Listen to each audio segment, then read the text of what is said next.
just a little bit more, and I'm kind of building on some of the themes that we've already heard today around branding and some of the UX brand strategies from the first session, a lot of what Simran talked about from some of the branding and helping to build brand, and of course, some of that means that you have to have good tools to be able to then take that forward. Well, I wanted to turn around and talk a little bit about both branding strategies for you as business owners, but then also as you're helping some of your customers when they're coming to you, building their websites and things of that nature. So just briefly, a little bit about me. I work for a company named Neustar. We run both the .biz and the .co registries, domain name registries. We have about 300 other registries that we either support or run as well. So rather large company, just under 2,000 people work there. There's a little over 100 that work on the registry team. And are very dedicated to helping bring opportunities to you, especially within some of the new GTLDs, to make sure that you have good offerings for your customers. But today, what I wanted to talk about is how to help get noticed in the crowded digital marketplace. So what are some tactics to help build some of the brand? What are some inexpensive ways to get out there, many of which you guys probably already know and may have tried, may not have tried, but how can you get noticed in this ever-growing marketplace, especially from a web professional standpoint? So from the brand perspective, and this was reviewed a little bit during the first presentation, is the fact that when you're looking at brand value, you really want to look at the sum total of what people are thinking, feeling, and will ultimately pay for that brand. Because if you're looking and a consumer does not necessarily want to pay a premium, or if they don't want to look to be able to spread the word about your brand, then you really have no brand value. So it's not really what you say, it's more about what your customers will tell their friends about you, their friends, their colleagues, other people looking for you. So when you think about a brand, really, what is it that's being sold? From these brands that are on the screen, what is the feeling that is generated from these brands? And one of the questions to ask is, how do you know? It's not just what they say all the time, it's some of the other attributes that they have around that brand. And to be able to think about, with all of the different brands out there, are you doing some of the things that these brands have done to help resonate in your customers' minds as well?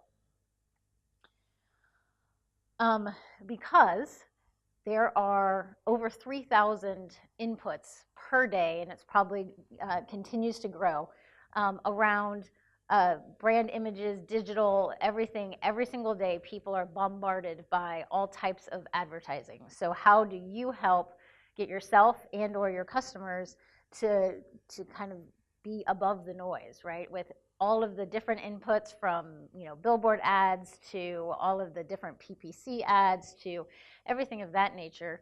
What are some of the things to be able to do to say, how can I get above the noise? How can I, make my brand stand out there, and or my customer's brand stand out there, through products and services, through customer support, through all of those different aspects. And so one of the things that I wanted to talk a little bit about today is some of what we call guerrilla marketing tactics. So these are not the supporting or sponsoring the cricket matches or sponsoring the World Cup.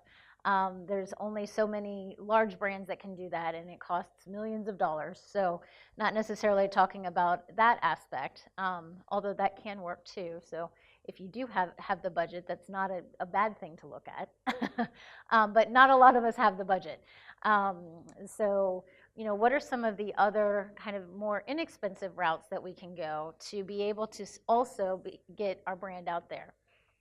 And so we have tried, and I'm sure maybe you have tried as well. Some of the different things, from street teams to being out in the parks and handing out flyers or coupons, social media, doing Facebook ads and Twitter campaigns, being able to have your Facebook page and photos. There's Instagram, being able to do contests. WhatsApp, I know that all of the WhatsApp groups, I'm just getting into that myself, so you guys probably know way more about that than I do, but being able to do contests there, to be able to help to grow your base and or to recognize the people that have already uh, been sold out to your brand, to help them become brand ambassadors themselves. So there's a lot of different tactics. And then one of the other things, from a digital standpoint, is when looking at PPC campaigns, obviously keyword marketing, all of that is very important, but there's many keywords that are also very expensive.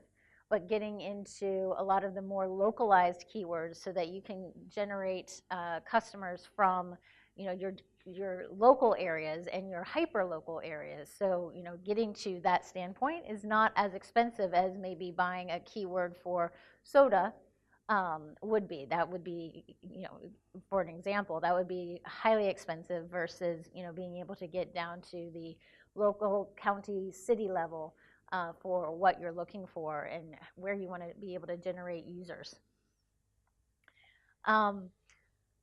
So why is it that we look to do all of this? Cutting through the crowded landscape does require a strong brand. And, you want to be identifiable, you want to be memorable, you want to, be able to have people not only use you once, but come back again and again for all of their different needs. So to be able to bring trusted content and to also be able to generate advocates and brand ambassadors who will also then start talking about your brands and your businesses and being able to tell their friends and or their associates of where they got their services, because you want them to use you too. So,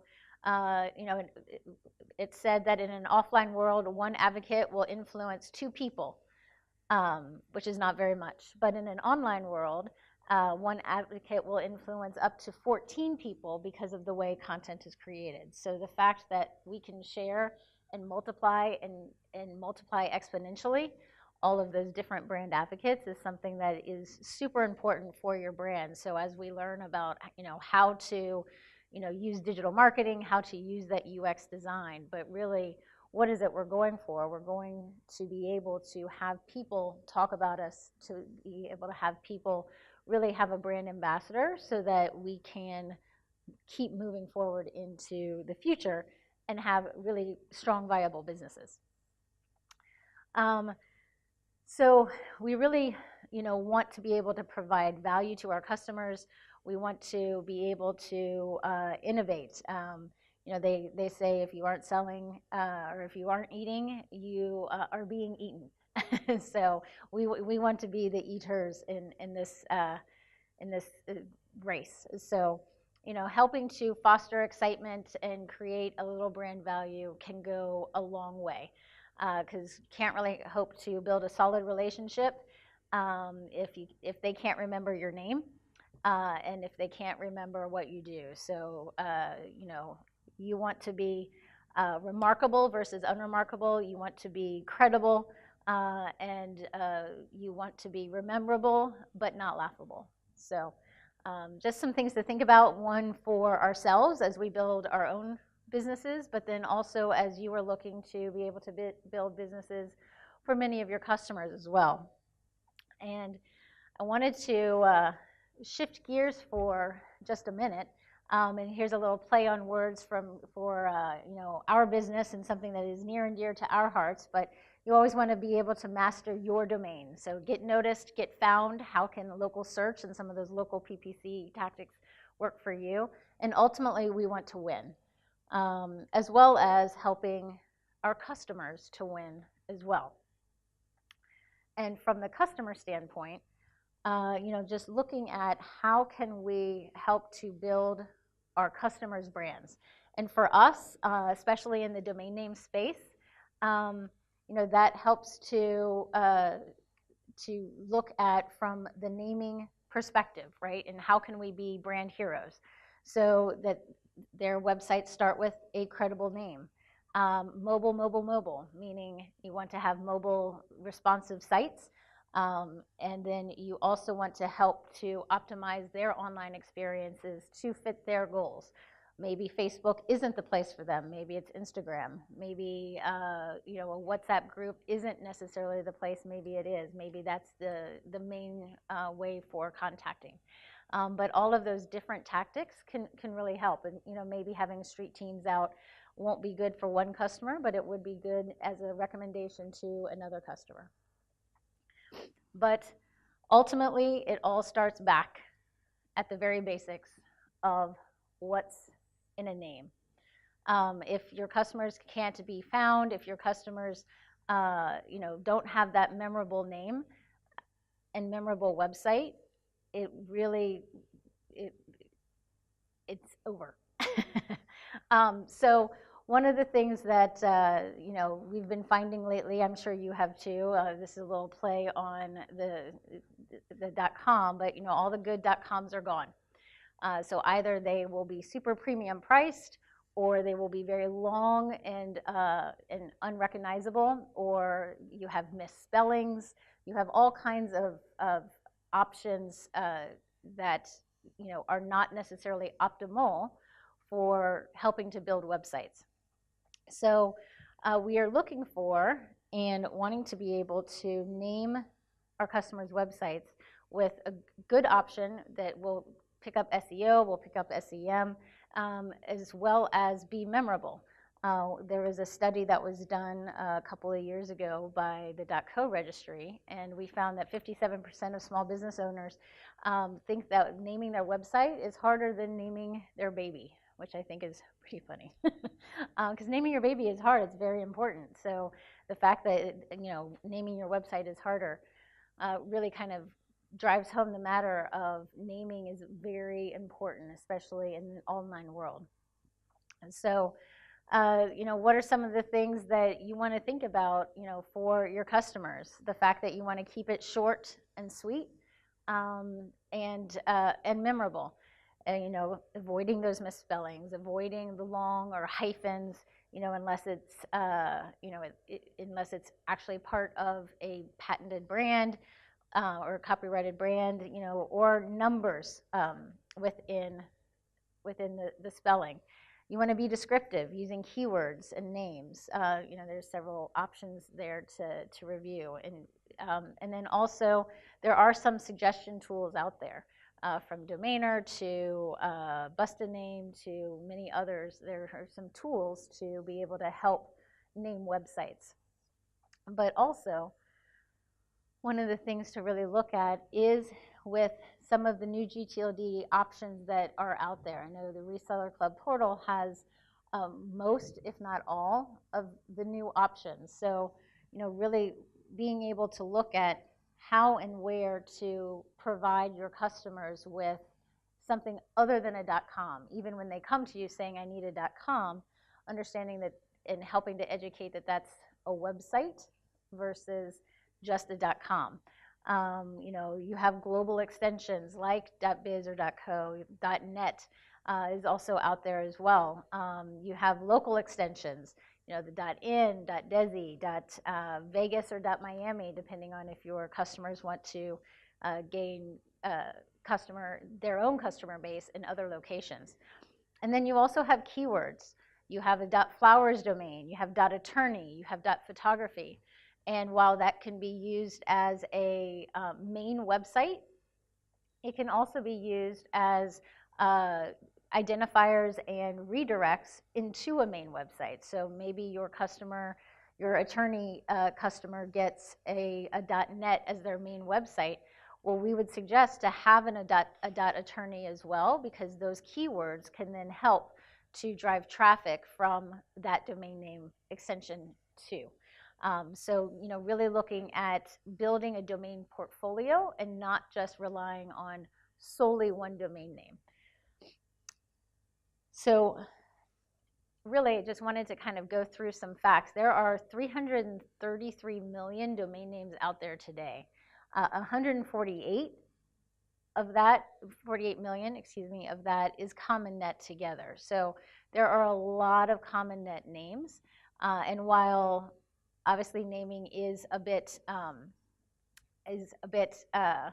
infinite, there's still not as many good options because of that. You have 146 million within the ccTLD space. Now that is all ccTLDs together. There are over 200 of those. So within .in, I believe there's around 3 million. There are a lot of options still left, and some of the others. And then also what we're looking at is within the new gTLD space, there's 20 million names. And over the past 4 years, that is a good, significant growth. And that's a great growth for that program. However, what that means for your customers, and more importantly, is there are options for them within those .attorneys or .accountants or .flowers or .shop. They do have options that can be found. So lastly, I wanted to have a little bit of a discussion, and I kind of rushed through my slides, so because I know we all want to get to lunch, and I am holding us up, so don't want to do that. But I wanted to have a little bit of discussion to hear from you guys from a naming your customers' websites, because again, it kind of starts with that name and then building an online brand from there. But what are some of the pain points that you guys hear, especially when trying to educate about some of the other naming options? Also, price versus value. I realize that many customers will say, well, that's more expensive, so since everything's the same, I don't want to get that option. And we know as business owners that potentially a higher priced domain option can provide more margin and more dollars to you. And you don't always want to go for the higher priced option, but how is it that you can help to provide value and provide education about that value, or what is it you're looking for us to be able to help provide so that you can help educate your customers? And then what, any other tools that would be helpful from a naming perspective, from like SEO, which by the way, we are getting ready to do some SEO tests, and I'll be able to share some of that with Simran and the Reseller Club team as we look to be able to do that, and be able to share some insights that we have there for some cool SEO tests that we're going to be doing that's relevant. So is there anything that you guys would be looking for or would like to hear from us from a domain name perspective when looking to help your customers with their websites? Okay. Well, I ran very quickly through this because, again, I know what it's like to be, the stopper on the way to the food line. So I did not want to be that. I know you guys have heard a lot of presentations, a lot of content throughout the morning. Thank you for listening. Thank you for having all of the feedback that you did throughout the presentations. I loved hearing a lot of the questions and the feedback that you had during Simran's presentation too. So please enjoy lunch. I will be around for the rest of the day, so if anybody does have any questions or anything, or just I'd love to meet you as well. That would be great. And I think with that, I am done.